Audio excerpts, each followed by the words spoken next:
Right, it's another flip car I've bought. Not obviously for the challenge, it's just a car, just a flip. Was meant to be quick, but not really. As you can see, it's a Ford Focus, 120,000 miles. The 1.6 Sport, which is quite a limited edition car nowadays. As you can see, I've got to sort all this out, which looks total utter shite. So I've got to sand all that down, pull all that out, little dent there, bit of filler, wrap can, job done. The wheels need completely refurb. I'll get that done. Back end's quite nice in this car. Interior is looking like a shed as usual because it's my shed now. But as you can see, that's a clue what's wrong with it. Interior's all mouldy. Another one needs refurbing. Bodywork on this side's not bad. This bumper, need to get that.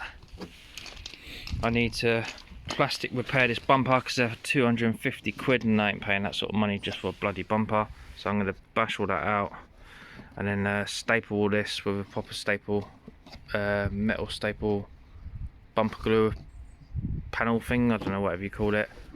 Brackets are broke on this, so I'll sort that out. Respray this whole bumper. Got to get a grill for this and the spotlight because it's not there. Got to pull that dent out there, refurb that alloy, fix all this back on, and then still not going to be there. Good old polish. The alloy is completely curved.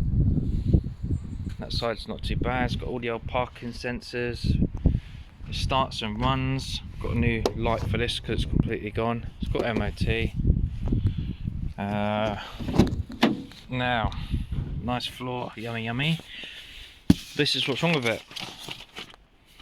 Needs new clutch. Well, it actually needs new slave cylinder. But what's happening is when you hold the foot down, it just leaks. So you can drive it and everything, but if you hold the clutch down, you won't get it back in gear. So you have to pump it a few times. So I'll be whacking new clutch and slave cylinder and everything, all in this. 2010 Focus 1.6 Sports.